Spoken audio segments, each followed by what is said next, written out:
지역 이슈에 대해 이야기를 나눠보는 톡과 놓고 톡. 우리 지역 소식을 누구보다 잘 알고 분석할 수 있는 지역 인사들과 함께 톡과 놓고 토크를 시작해 보겠습니다. 먼저 경상국립대학교 권진애 교수님 나오셨습니다. 안녕하십니까. 어서 오십시오. 네, 그리고 이원섭 경상국립대 연구교수님 참석하셨습니다. 네, 반갑습니다. 어서 오십시오. 그럼 오늘 톡과 놓고 톡의 주제부터 살펴보겠습니다.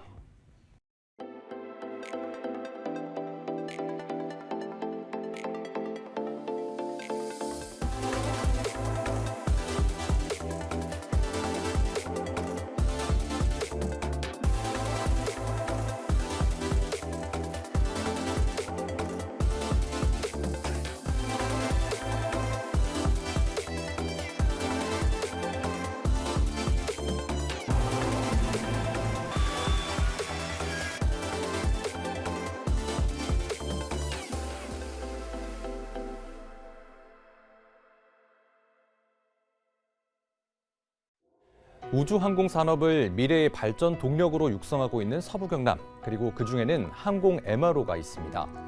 특히 항공기 유지와 보수, 점검을 통칭하는 항공 MRO는 꾸준한 수요를 바탕으로 발전할 수 있는 전략 사업이기도 합니다.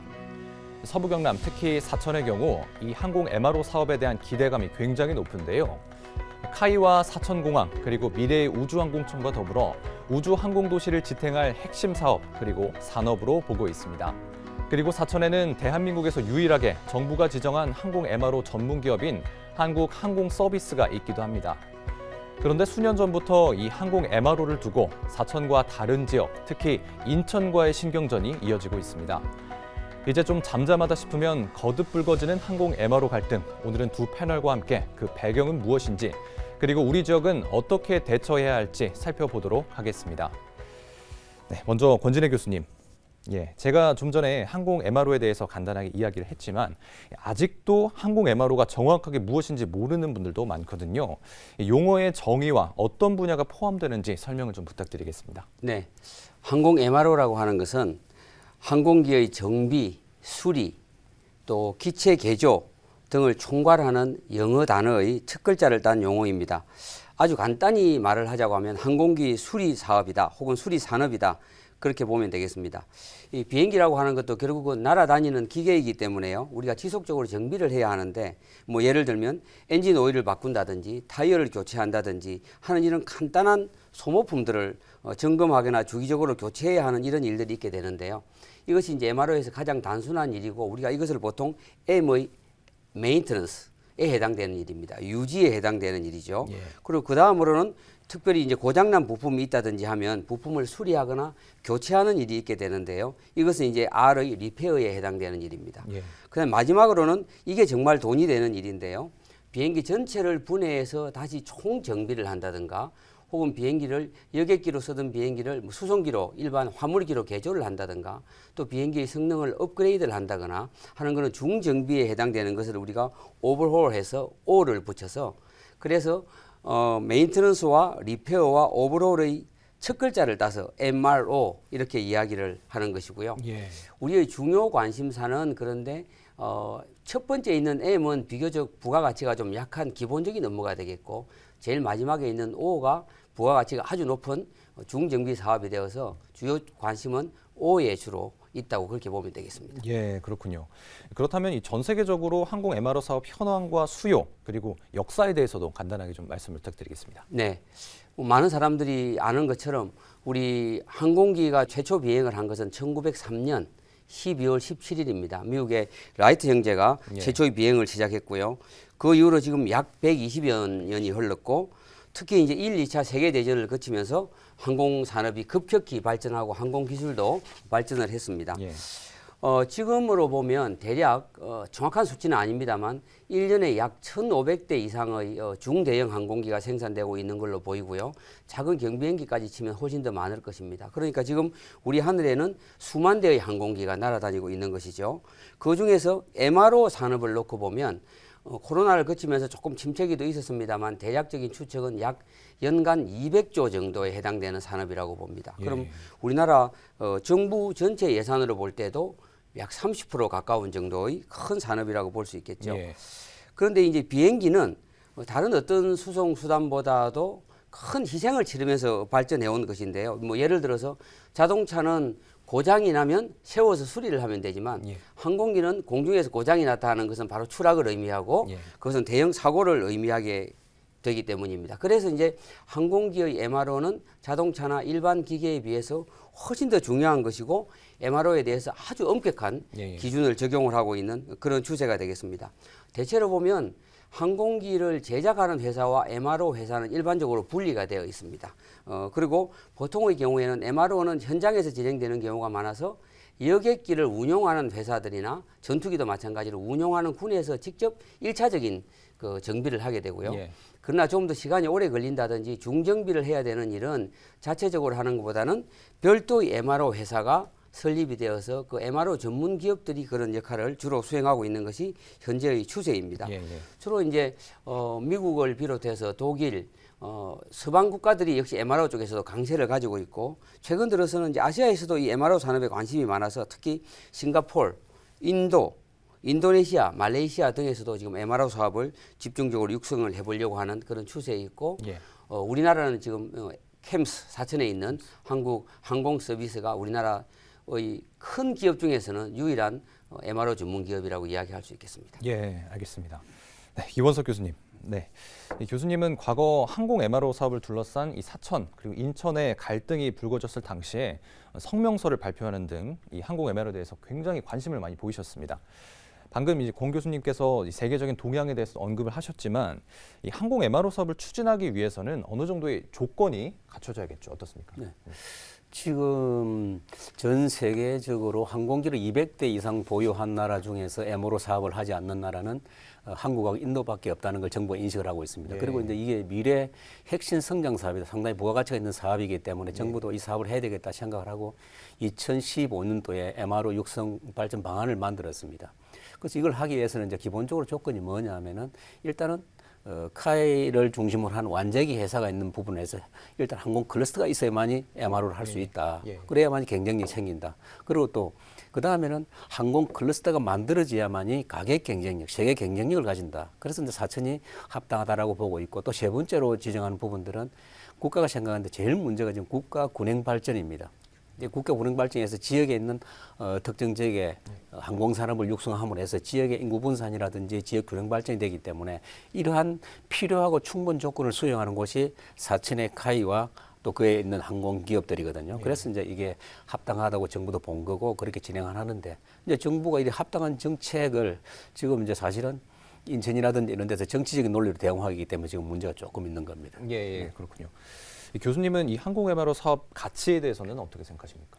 지금 항공 MRO는 뭐 전부 다 그 이야기하는 게 자동차 산업하고 이제 같이 비교를 하는데 자동차 산업보다는 한 150배 정도의 부가가치가 있다. 예. 이게 노동 집약 산업이기 때문에 예. 고용 창출도 할 수 있다라는 부분들이고 그리고 지금 이제 이 사업들이 초기에는 투자가 많이 되고 또 사실은 이제 많은 시간이 필요하기 때문에 정부 주도로 해서 일단 업체를 키워가지고 국가 경쟁력을 가지고 세계 경쟁력을 가져가야 된다.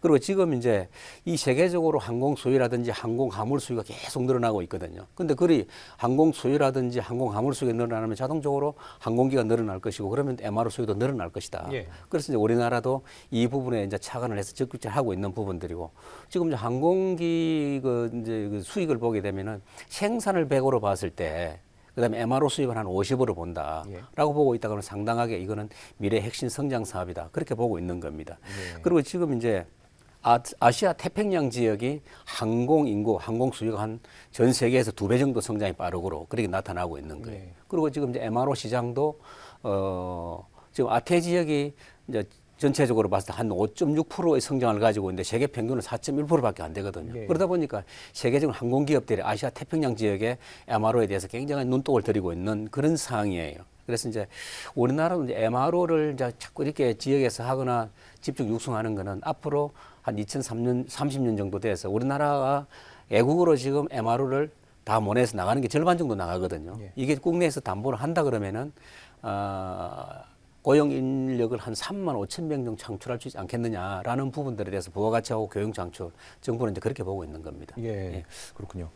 권진애 교수님은 이 항공 MRO 사업이 갖고 있는 유형의 가치 또 무형의 가치 무엇이라고 좀 보십니까? 예, 우리 이원석 교수님이 좋은 말씀 해주셨는데요. 거기에 따라서 저도 좀 재미있게 한번 생각을 해보고 싶습니다. 예, 예.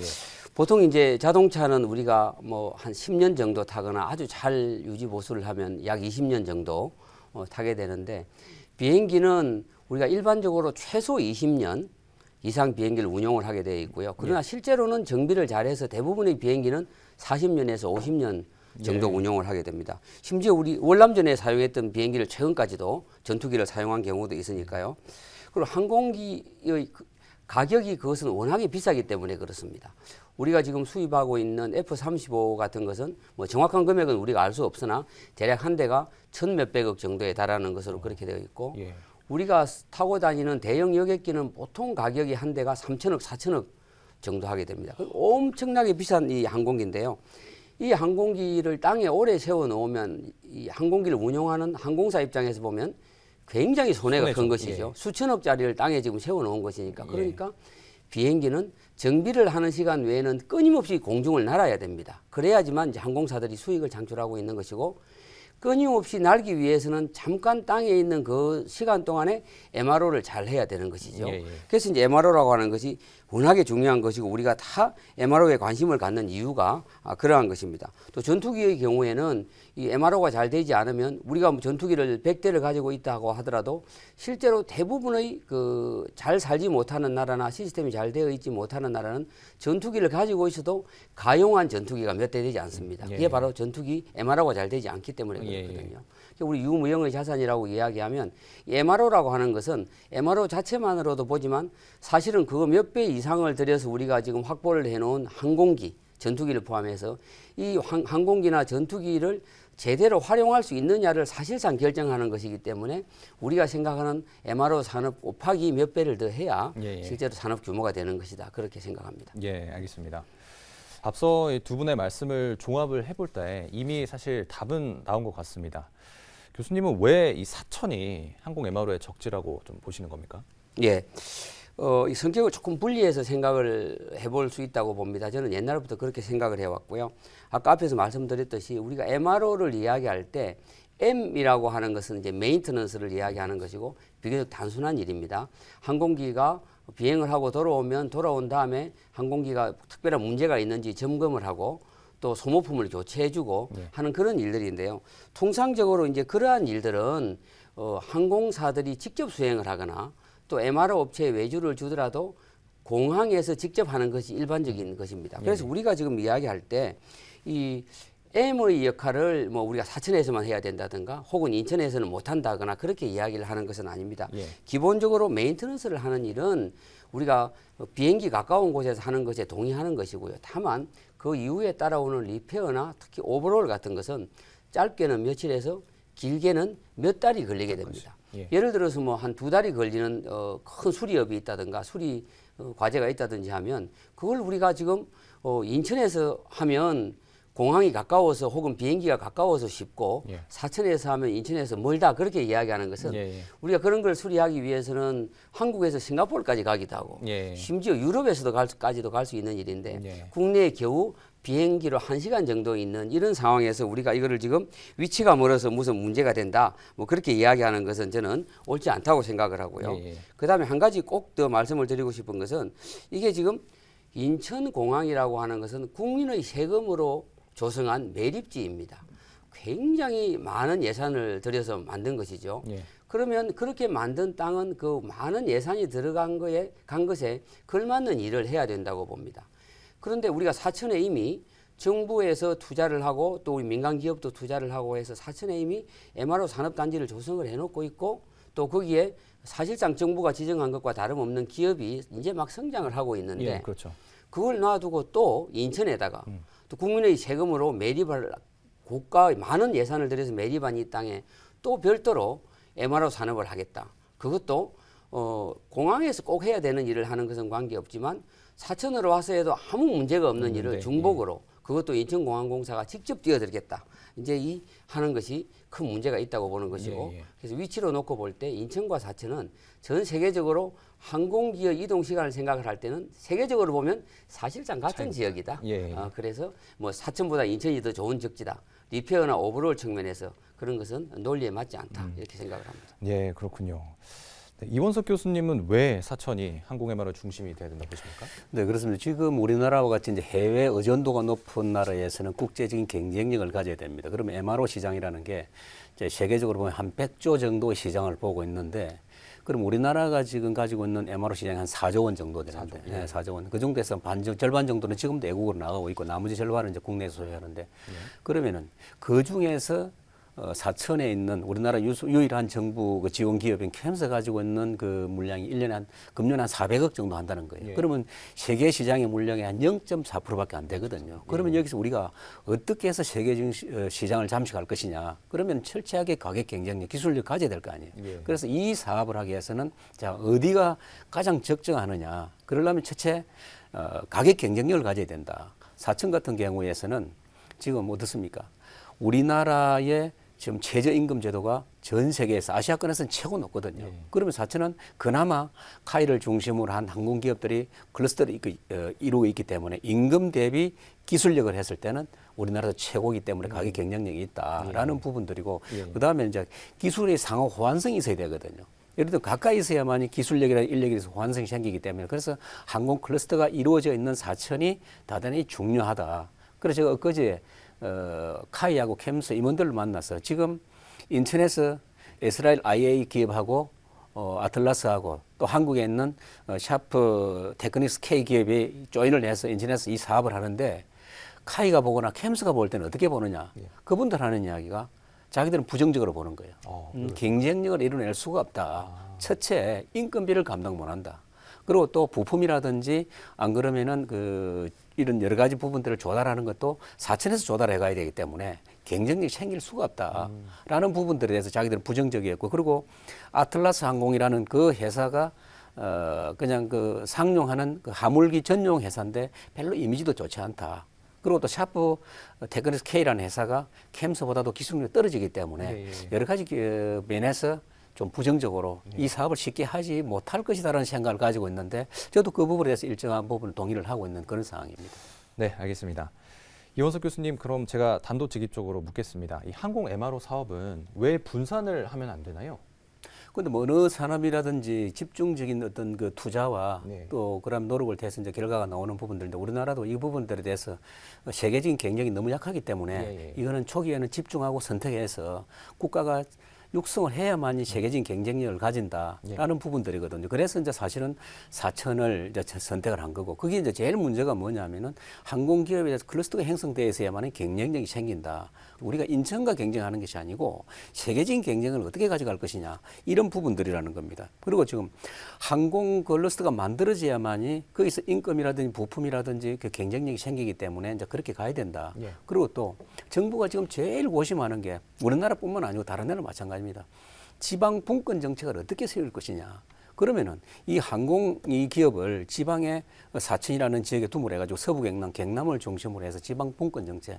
그러면 인구를 분산시키고 고급 인력이 내려감으로써 지방 분권 정책도 실현을 시킬 수 있다라는 부분들이거든. 그러면 항공기업의 경쟁력, 그다음에 클러스터, 지방 분권 이런 부분들에 대해서 행선을 해야 되기 때문에 절대로 분산해서는 가치가 되지 않는다. 조금 전에 인천에서 이 사업을 하더라도 부품이라든지 인력이라든지 장비는 사천에서 공급을 해줘야 되거든요. 예. 그거는 우리가 주장하는 것이 아니고, 그리고 인천공항공사 같이 가는 샤프 테크닉스 K라고는 그 회사 대표도 50% 이상은 전부 부품이나 장비는 사천에서 구입을 하겠다라고 이야기한대요. 그러면은 여기에서 발생되는 여러 가지 물류비라든지 인건비를 다 어떻게 할 겁니까? 지금 사천기 가지고 있는 완벽한 클러스터를 가지고 있어도 경쟁력에서 고민을 하고 있는데, 이런 부분들 때문에 이거는 분산은 절대적으로 국가 경쟁력을 떨어뜨리고 기업의 경쟁력을 떨어뜨리기 때문에 안 된다는 논리가 그대로 가고 있는 겁니다. 알겠습니다.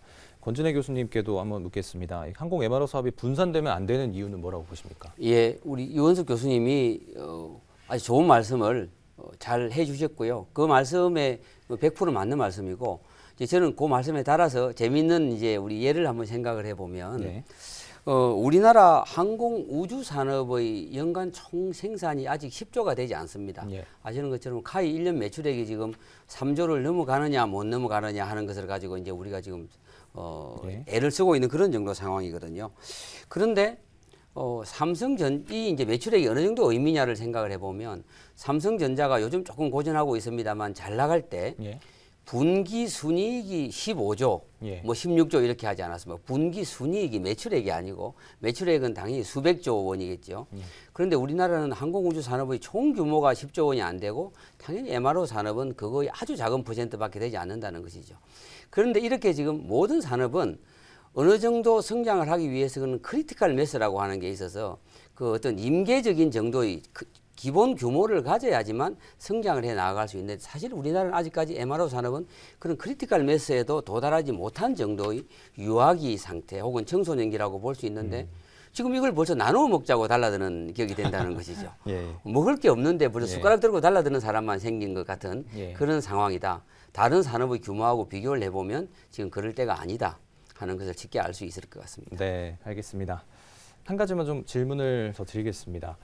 사천에서 MRO 경쟁력을 가질 수 있는 그런 방법이 또 있을까요? 네. 아까 말씀드렸습니다만 MRO에서 가장 부가가치가 높은 것은 항공기 전체를 업그레이드하거나 수명을 연장하거나 중요 장비를 교체하는 일입니다. 즉 오버홀이 되는 것이죠. 예, 예. 그런데 항공기는 우리가 캠스가 오버롤을 할 수 있는 허가를 받았다. 그렇게 한꺼번에 이야기할 수 있지 않습니다. 예를 들면 자동차로 치면 현대자동차 정비 공장이 있다고 하면 뭐 소나타도 정비할 수 있고 그랜저도 정비할 수 있지만 항공기는 우리가 그 항공기를 수리를 하고 전체적으로 중정비를 하려고 그러면 항공기 기종별로 원 제작사의 승인을 받아야 합니다. 아, 예. 예를 들면 우리가 보잉 737을 개조를 한다 그러면 보잉의 승인을 737에 대해서 받아야 하고 787을 개조하려 그러면 787에 대해서 또 승인을 별도로 받아야 합니다. 그런데 아직까지 우리 캠스의 경우에는 시작한 지도 얼마 되지 않았고 해서 제가 아는 범위 내에서 보면 아마 그런 승인을 받은 기종이 한 2기종밖에 되지 않을 것입니다. 예, 예. 물론 많이 다니는 기종이긴 한데 장기적으로 보면 실제로 세계적으로 날아다니는 항공기 기종 주요 기종이 10개, 20개 정도는 되는 것이거든요. 그래서 우리가 빨리 항공기 중정비를 할 수 있는 그런 허가를 라이선스를 계속 취득을 해야 되는데 그 과정이 실제로 굉장히 지난합니다. 기술적인 서류도 많이 준비를 해야 되고 예. 장비도 많이 갖추어야 되고 또 그런 히스토리를 우리가 가지고 있어야 합니다. 그래서 그런 과정들을 빨리 만들어 가야 하고 그러려고 하면 결국 모든 것이 다 돈과 사람으로 연결이 되어 있는 것이죠. 예. 그래서 지금 카이 혼자서 투자를 해서 캠스를 빠른 시간 내에 그런 세계적인 MRO 플레이어로 만들어 가는 데는 시간이 많이 걸리고 어려움이 있기 때문에 인천국제공항공사에 도와주는 것 같은 예. 혹은 인천국제공항공사가 투자하는 것 같은 그런 여력을 빨리 우리가 정부가 지정한 사천 MRO 단지에 좀 더 거기에 얹어서 투자를 하면 훨씬 더 국가적인 MRO 경쟁력이 생기겠다 그런 예. 생각을 해봅니다. 예, 알겠습니다. 네, 이원석 교수님도 사천의 MRO 경쟁력 방안 한 가지 말씀해 주시죠. 지금 이제 그 인천에서 이야기를 하는 부분들, 즉 이제 사천은 B777이나 B787, L380 이런 대형 항공기가 사천에는 비행장을 할출에 앉지를 못한다. 아, 예. 할출로 짧아서. 예. 이제 이런 한계가 있잖아요. 예, 예. 그래서 누누이 얘기했는데 우리가 그런 사람들한테 빌리민을 주지 않으려면은 지금 할 수 있는 게 할줄 확장부터 시킬 수 있는 정부 예산이 들어와야 되는 거예요. 사실 그 돈은 그렇게 큰 돈이 아니기 때문에 그러나 놓고 자기들이 할 말을 없게 이제 만드는 게 일단 중요하다. 예. 그리고 조금 전에 권 교수 말씀하셨는데 사천시가 지금 캠스에 필요한 자금력이라든지 이런 부분들, 부지라든지 이런 걸 다 제공을 하고 있거든. 물론 경상남도도 도와주는데 사천시가 가지고 있는 그 재정적인 한계를 가지고는 이거를 커버하기가 힘들어요. 그리고 또 카이가 거기에 막대한 자금력을 넣어서 투자할 수 있는 또 여력도 별로 없는 거예요. 네, 그렇죠. 자, 그렇다 그러면은 경상남도도 적극적으로 지원해야 되고 아까 조금 전에 말 인천공항이 정부 공기업이 지원하는 것과 똑같이 정부도 이 유일한 정부 지원 기업인 여기 캠스에 그 자금력을 지원해 줘야 된다라는 부분들이거든요. 그래서 이런 부분들에 대해서 제일 문제가 자금력이고 지금 또 당장 내년쯤 되면 이제 그 MRO 산단이 정리가 되고 나면은 또 필요한 게 헬기 지금 장을 만들어야 돼요. 거기도 또 돈이 들어가야 되거든요. 예. 그것도 지금 사천시에다 손을 벌리고 있는데 그것도 사천시로 부담이에요. 다른데 뭐 경상남도나 국토부 봤을 때는 아무런 의미 없는 돈이지만은 이 작은 지자체는 부담이거든요. 이런 부분들에 대해서 인근에 있는 진주시도 제가 볼 때 똑같은 조건에 있다 보면은 같이 지원해 줄 필요가 있지 않느냐. 공동 상생의 방안을 만드는 게 대단히 중요하다. 저는 그렇게 보고 있습니다. 네, 알겠습니다. 오늘 두 분 말씀 잘 들었습니다. 항공 MRO 사업은 부가가치가 높고 앞으로의 발전 가능성이 더 높은 미래지향적 산업입니다. 하지만 아직 초기 단계인 우리나라 MRO 사업 경쟁력을 갖기 위해서는 무엇보다 선택과 집중이 필요한 시점입니다. 그리고 항공 MRO의 중심인 사천에는 더 많은 관심과 투자가 필요해 보입니다. 사천의 항공 MRO 오늘은 여기까지 듣고요. 다음 톡카노코톡에서는 이 항공 MRO 논란에 대한 배경과 함께 앞으로 우리 지역은 무엇을 준비해야 하는지 더 자세히 이야기해 보겠습니다. 시청해주신 여러분 고맙습니다.